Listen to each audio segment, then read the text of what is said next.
आज मैं आप सभी के सामने एक बहुत ही सामान्य लेकिन अद्भुत पक्षी कबूतर के बारे में कुछ रोचक बातें साझा करने जा रहा हूँ।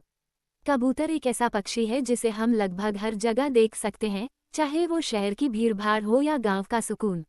सफेद, भूरे, नीले या कभी कभी काले रंग में मिलने वाले ये पक्षी शांति और प्रेम के प्रतीक माने जाते हैं। कबूतर की एक विशेष बात यह है कि यह अपने घर को कभी नहीं भूलता। इसे बहुत अच्छा दिशा ज्ञान होता है। यही कारण है कि पुराने समय में कबूतरों का इस्तेमाल संदेश भेजने के लिए किया जाता था। इतिहास में कई युद्धों और राजघरानों में कबूतरों ने महत्वपूर्ण भूमिका निभाई थी। शायद आपने राजदूत कबूतर के बारे में सुना होगा। ये वो कबूतर होते थे जो राजा महाराजाओं के संदेश एक स्थान से दूसरे स्थान तक पहुंचाते थे।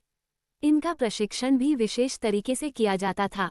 कबूतर बहुत ही शांत स्वभाव के होते हैं। ये आमतौर पर झुंड में रहते हैं और अपने साथी से गहरा जुड़ाव रखते हैं। एक बार जोड़ी बन जाए तो जीवन भर साथ रहते हैं। नर और मादा दोनों मिलकर अंडों की देखभाल करते हैं। ये हमें समानता और सहयोग का संदेश भी देते हैं।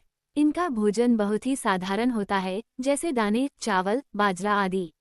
लेकिन इनकी सबसे बड़ी जरूरत है साफ पानी। इसलिए हमें भी इनकी मदद करनी चाहिए। खासकर गर्मियों में इनके लिए पानी और दाने रखना चाहिए। कबूतर सिर्फ सुंदर पक्षी ही नहीं है, बल्कि ये हमें प्रेम, शांति, वफादारी और सहयोग का पाठ पढ़ाते हैं। आज के समय में जब हम हर दिन तनाव, प्रतियोगिता और संघर्ष में घिरे होते हैं, कबूतर की ये सादगी और शांति हमें सिखाती है कि असली सुंदरता सादगी में है।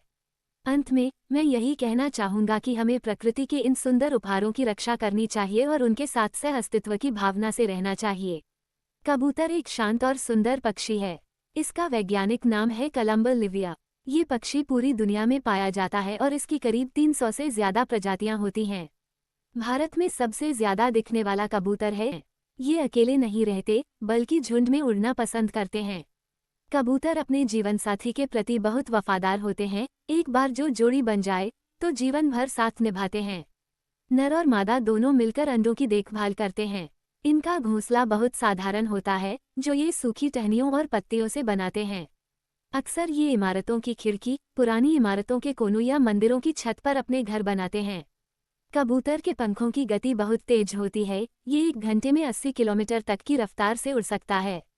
यही नहीं, यह एक बार में 600 से 1000 किलोमीटर तक उड़ने की क्षमता भी रखता है। कबूतर का जिक्र सिर्फ विज्ञान में ही नहीं, बल्कि धर्म और संस्कृति में भी होता है। हिंदू धर्म में इसे शांति और करुणा का प्रतीक माना गया है, जबकि ईसाई धर्म में ये पवित्र आत्मा का प्रतीक है। आप सबने सफेद कबूतर को शांति के प्रतीक के रूप में उड़ते हुए किसी समारोह में जरूर देखा होगा। आज के समय में जब पर्यावरण संकट गहरा रहा है, हमें इन पक्षियों के संरक्षण की जरूरत है। हमें इनके लिए दाना पानी की व्यवस्था करनी चाहिए, खासकर गर्मियों में, ताकि ये पक्षी भूख प्यास से न मरें। अंत में कबूतर हमें सिखाता है, सादगी में भी सुंदरता होती है और शांति